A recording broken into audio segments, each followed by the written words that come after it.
et on frappe.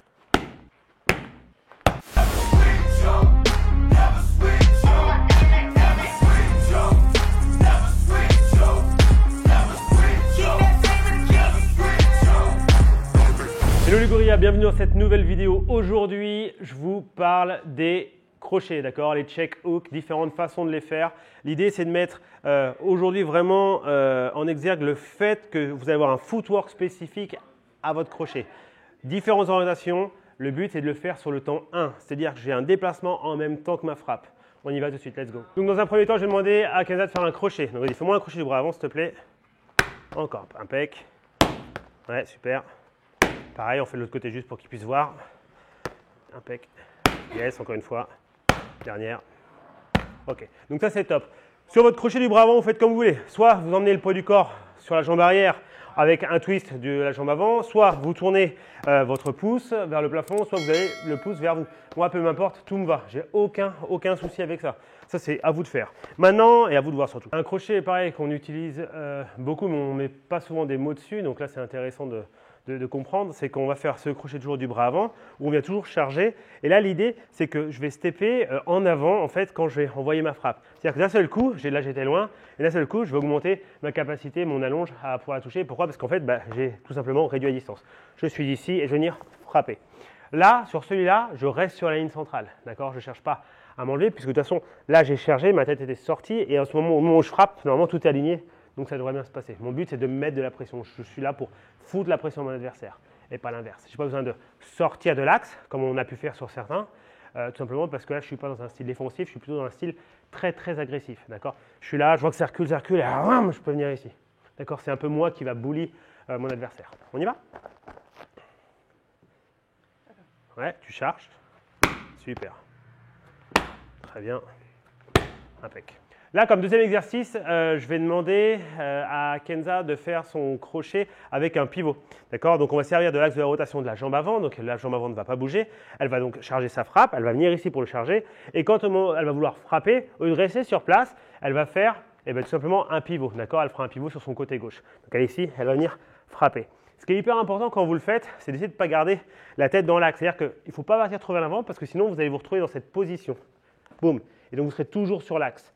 Moi, je veux vraiment que vous soyez dans cette position et que vous puissiez vous décaler. Comme ça, la frappe, en fait, elle est de qualité et vous êtes safe. Donc, du coup, quand je lui demande de faire ce crochet du bras avant, je lui demander aussi donc, du coup, de faire le pivot. La jambe d'appui, ce sera la jambe avant. La jambe avant ne va pas bouger. Elle va juste se réguler avec la pointe de pied pour montrer la direction où je vais frapper. Et c'est la jambe arrière qui va faire cette espèce de pivoté effacé. Donc, on vient charger la jambe avant très légèrement pour avoir plus de disponibilité sur la jambe arrière.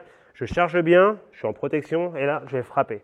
Votre but, c'est de faire donc un pivot, mais de ne pas créer un mouvement énorme. Parce que plus vous allez créer un mouvement énorme, plus ça va vous emmener vers l'avant et plus vous allez être vraiment déséquilibré et en plus, la tête resterait dans l'axe. Nous, on veut un petit mouvement juste pour pouvoir sortir de l'axe. Let's go. Très bien, encore. Impec, encore une fois. Top. Tout simplement, c'est vraiment un coup qui mérite d'être travaillé. Il paraît simple, il n'est pas tant que ça parce qu'il y a comment dire, vous allez avoir besoin de trouver cette espèce d'adéquation entre la bonne rotation, le bon step, de ne pas faire trop de mouvements, pas générer trop de vitesse ou trop de force. Au début, vraiment, allez-y chill. Vous êtes dans cette position, vous chargez bien, vous descendez bien sur vos appuis et vous frappez. Et restez équilibré. Toujours la même idée, hein, d'accord? On essaie de lutter contre le fait d'avoir la tête qui part vers l'avant. Donc ça, c'était le deuxième coup que vous avez fait en crochet. Le premier, c'était le crochet de base, d'accord? Et le deuxième, c'est avec ce footwork où je fais un pivot, ok? Donc c'est un check hook. Donc maintenant, on va faire un autre check hook. L'idée, c'est qu'en fait, au lieu que ce soit la jambe arrière qui bouge, comme sur ce qu'on a fait juste avant, là, ça va être la jambe avant qui va se décaler sur le côté. Elle va aller sur le côté gauche. Je vous montre, c'est-à-dire pareil, je suis en garde, je viens charger légèrement, je suis pointe de pied, jambe arrière. Et en fait, c'est ma jambe avant qui va se décaler sur le côté. Je vous remontre ici et ici, je vais le montrer de face. Je suis dans cette position, d'accord? Je suis droit, je charge légèrement. Alors, je pourrais le faire sans charger, je pourrais venir comme ça. Mais l'idée, c'est quand même de charger mon épaule pour avoir de la puissance. Donc, je suis dans ce mouvement-là, d'accord, pointe de pied arrière. Et en fait, moi, le but, c'est que ma tête soit plus dans l'axe. Je vais frapper et je vais me désaxer. On se rend compte que là, c'est libre, c'est là où j'étais. Ma tête était à la place de mon patte, enfin de ma patte d'ours. Et on se rend compte qu'en fait, en faisant ce mouvement, ça me suffit vraiment à pouvoir bien me désaxer. Ok? On va le faire, vas-y Kenza, tranquille. Super, encore. Yes, encore. Super, très bien. En fait, ce qui est drôle, c'est que suivant la l'adversaire que vous avez en face de vous, ça peut être un coup qui est très utilisé comme coup défensif.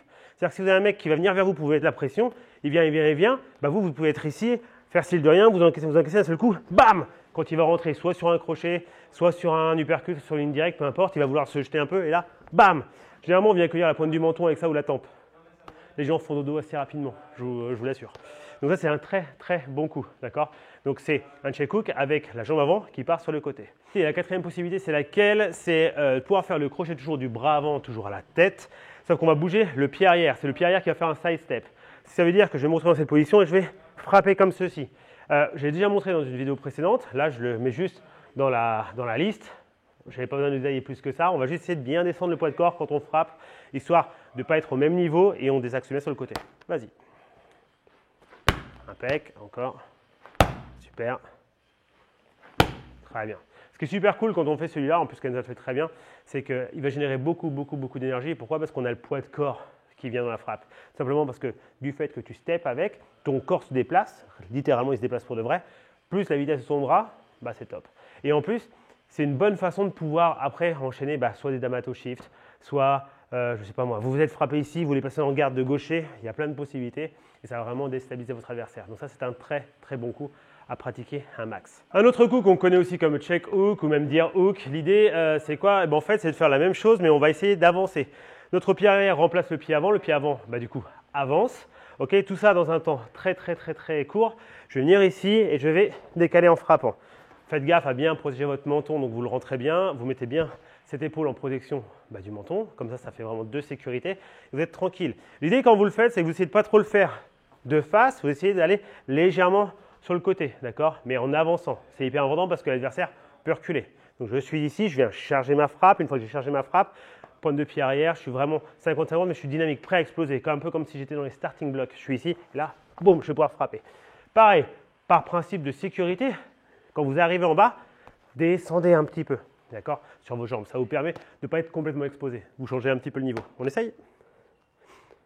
Ouais, super, encore. Très bien. Super bien. Là, on en a un autre qui est hyper intéressant, qui est pareil, un crochet défensif, qui marche très bien quand la personne, par exemple, va venir essayer de vous piquer au ventre, d'accord, sur un jab ou sur un cross. Sur un jab, ça marche bien, sur un cross, c'est encore plus mortel parce qu'il va vouloir avancer, descendre un peu le poids de corps, etc., même en étant sur les jambes plutôt bas. L'idée, c'est que quand il va arriver comme ça, moi, je suis dans la même position, je ne vais pas bouger mon pied avant, il n'y a que mon pied arrière qui va reculer. Je vais être ici dans cette position, je charge comme d'habitude, donc je suis ici, imaginons, la personne va venir ici, là, et moi, boum, je vais venir frapper. La seule orientation importante, ça va être le pied avant. C'est-à-dire que quand je fais ce mouvement, pour pas mettre de contrainte sur mon genou et me retrouver un petit peu là, un peu en porte-à-faux, je vais vouloir que mon pied tourne, ok? Mais par contre, je n'en mets pas plus que j'ai besoin. C'est vraiment en go with the flow. Je suis ici, bam, je frappe, ok? Et en fait, là, on se rend compte qu'on travaille sur la même ligne, mais par contre, on a créé la profondeur vu que tu t'éloignes. Donc là, ça marche de ouf. Vas-y. Très bien, encore. Hop. Super, bien vers l'arrière. Hop. Super.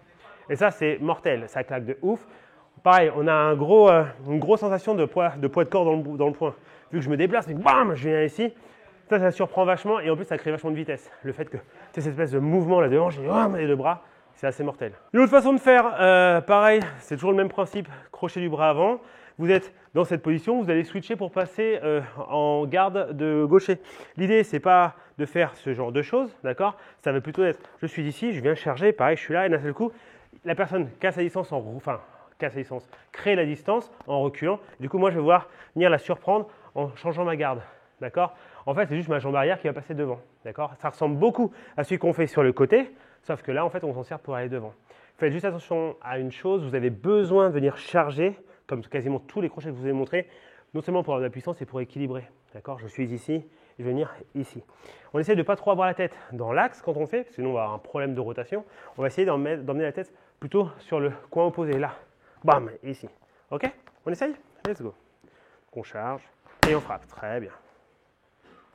Super. Top. Alors on se rend compte, c'est un crochet pareil qui est hyper puissant parce qu'il y a un vrai déplacement de poids de corps. Donc ça marche de ouf. Ce qui est génial en plus, c'est qu'une fois que vous êtes ici, vous avez fait celui-là, derrière vous pourriez passer votre bras fort devant, ce qui est assez bizarre. C'est-à-dire que si je boxe toujours comme ça et que tu es habitué à ce que celui-là soit aussi loin, tu as le temps de le voir. Là, j'ai fait ça là et je suis ici et celui-là il pourrait être très très dangereux. C'est un truc qu'on trouvait beaucoup quand Mike Tyson faisait, quand Mike Tyson boxait en pique-bout. Il avait cette capacité à voir enchaîner ce genre de trucs de façon assez hallucinante et ça le rendait imprévisible parce qu'il pouvait aller à gauche, il pouvait aller à droite, il pouvait être en garde de droitier, en garde de gaucher, bref une galère sans nom. Je pense que ça devait être quelque chose de combattre contre Tyson à cette époque. Même encore maintenant d'ailleurs. Donc là en gros pour vous faire travailler ces crochets et ce footwork, ce qu'on va faire en fait c'est que j'ai pris ces plots. Vous avez le plot rouge qui va être votre départ, là où vous êtes en garde, votre stance normal. Pied gauche devant, pied droit derrière, jusqu'à là tout va bien. Là vous allez travailler pour l'instant celui qu'on a vu où on a notre pied gauche qui va décaler sur le côté, d'accord? Donc c'est un side step avec une rotation. Ma pointe de pied va chercher mon adversaire, d'accord? Donc si mon adversaire c'est le plot rouge, ben, on se rend compte que je suis ici, bam, ça va venir ici. On se rend bien compte que ma tête est plus face au plot rouge, donc ça va vraiment m'intéresser. Ok, donc vous allez travailler ça dans un premier temps. Je suis en position, je vais charger, d'accord, et je vais descendre. Plus vous allez augmenter le niveau, plus vous allez vouloir le faire en sparring ou contre un adversaire ou même en exercice à thème, en drill, plus vous allez devoir le cacher le fait que vous chargez. Vous n'allez pas pouvoir faire parce que c'est grillé, le mec on verra jamais une frappe. D'accord, on vient de s'en rendre compte, là je faisais une séance, cette séance-là avec Kenza et on vient de se rendre compte que c'est compliqué pour elle de l'avoir, donc ce sera compliqué pour vous sûrement aussi. Donc l'idée en fait, c'est quand vous êtes ici que vous voulez charger, en fait, planquer le fait que vous chargez. C'est-à-dire que quand j'ai ces petits roulements d'épaule ici, quand je vais bouger, je vais venir là en fait je suis chargé. Mon épaule gauche est derrière mon épaule droite, d'accord? Pas de beaucoup, je ne suis pas comme ça, mais je m'en fous, je suis ici, donc à partir de là, je peux frapper, d'accord? Et on voit bien que mon pied vient chercher le plot vert. Donc ça c'est hyper important. Let's go. Tu me le fais un peu Kenza, s'il te plaît? Donc tu es en garde, tranquille, voilà. Super, et tu viens recruter. Exact, impec. Très bien. Donc là, on vient de voir à l'instant, tout de suite, je ne sais pas si je le remettrai peut-être en slow motion, mais on vient de se rendre compte qu'elle a fait ça, elle est partie, elle a rechargé, elle a frappé. Et ça, s'il y a une frappe qui arrive, ça va être hyper compliqué, parce que tu as fait ça en steppant et tu as rattrapé avec la vitesse, parce que vu que tu as des abdos, tu as réussi à rattraper. Vous devez le cacher avant, d'accord? Je suis vraiment ici, je suis là, c'est bon, c'est comme ça, là je vais pouvoir stepper et frapper. Enfin, stepper et frapper. Si je fais ça pendant mon mouvement, mais en vrai, vous allez galérer. Parce que c'est-à-dire que vous devriez aller avec la vitesse, la surprise, la puissance à faire 1, c'est quasiment impossible. C'est carrément, physiquement, ça va être hyper dur. Soyez prêts. Donc, entraînez-vous à bouger un peu comme ça, tranquille, sans forcément marquer des grands mouvements comme un pique-bout, mais juste chill. Et là, boum, dès que vous avez passé votre épaule droite devant, vous y allez. Voilà. Voilà. Là, c'était un peu grillé, mais c'est bien, c'est fait, mais c'est, on va dire, un peu trop obvious. Voilà, encore. Impec. Un secret aussi pour plus être dans l'axe, c'est de tirer cette épaule arrière vers l'arrière. Exactement. Super.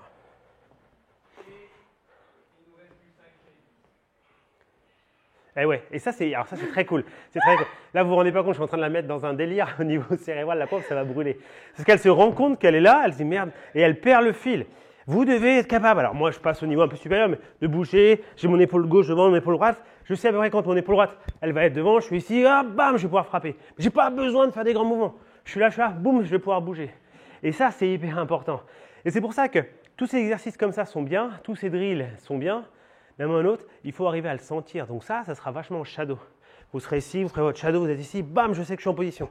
Je bouge, j'imagine on frappe, je suis là, bam. Être capable de recruter ce qu'on veut au moment opportun, c'est hyper complexe. On réessaye un peu? Encore une fois ou deux. Impec, encore. Encore, tourne bien tes épaules. Dernière. Impec, cool. Donc voilà, et là c'est là où vous allez voir qu'au début ça va être très binaire, très scientifique, très pied avant, pied arrière, tourne mes épaules, gauche, tourne. Le problème c'est que quand l'adversaire va envoyer une frappe, c'est là où c'est plus du tout binaire. Il y a cette espèce de notion d'inconnu qui va être compliquée parce que je ne sais pas quand il va le faire. Donc il suffit que je sois là pour aller là, si vous avez tout le temps besoin d'être comme ça pour pouvoir envoyer votre crochet et partir, vous allez galérer. Donc des fois vous allez pouvoir aussi être juste là et puis aussi le faire comme ça. Votre crochet aura moins de puissance. D'accord? Mais vu la zone qui va toucher et vu le fait que normalement votre adversaire se livre, ça peut quand même déjà faire pas mal son travail. Et c'est pour ça que quand on fait un check hook aussi, très souvent, ce n'est pas juste que ce mouvement-là, il y a aussi cette action de biceps qui fait que même si je suis ici, boum, je vais un peu, comme si je mettais une gifle, quoi. Ok? Donc ça c'est important à concevoir. La même chose pour celui qu'on a vu tout à l'heure, ça sera vraiment une petite partie d'exercice en plus. Ma jambe arrière va décaler ici, je frappe et je viens. Donc ma jambe arrière va chercher le cône vert, celui qui est là. Bon, let's go, vas-y. Impec. Top, encore, descends bien. Super. Et donc celui-là, il est beaucoup plus simple à faire. Il est beaucoup plus intuitif. Passer l'épaule, enfin le pied droit ici. Puis vu que de toute façon, quoi qu'il arrive, en fait, quand on est dans cette position-là, on a juste besoin de venir fermer avec l'épaule sur le pied. Et puis de toute façon, vu qu'on se déplace, il y aura de la puissance. Donc c'est pour ça qu'il passe mieux. Je ne sais pas si vous avez remarqué, on a fait que des coups avec un jeu de jambes sur le temps 1. C'est-à-dire qu'il n'y a pas un moment où on s'est retrouvé à faire un truc où je fais un pas et après je frappe. C'est que des frappes et que du footwork en même temps. Donc ça, c'est le sujet de cette vidéo. La prochaine fois, on fera une vidéo avec un footwork qui nous positionne pour pouvoir mettre le crochet. Donc ce sera en minimum en 2 temps en fait. Et ça va être très intéressant. D'ailleurs, vous savez quoi? Je vous donne rendez-vous pour la prochaine vidéo. C'était du teasing de type hollywoodien, on ne va pas se mentir. Au journal télévisé. On est pas loin. On est pas mal. Merci Kenza, c'était cool. Ce fut, bref, intense, rapide. Perfecto. Bye bye.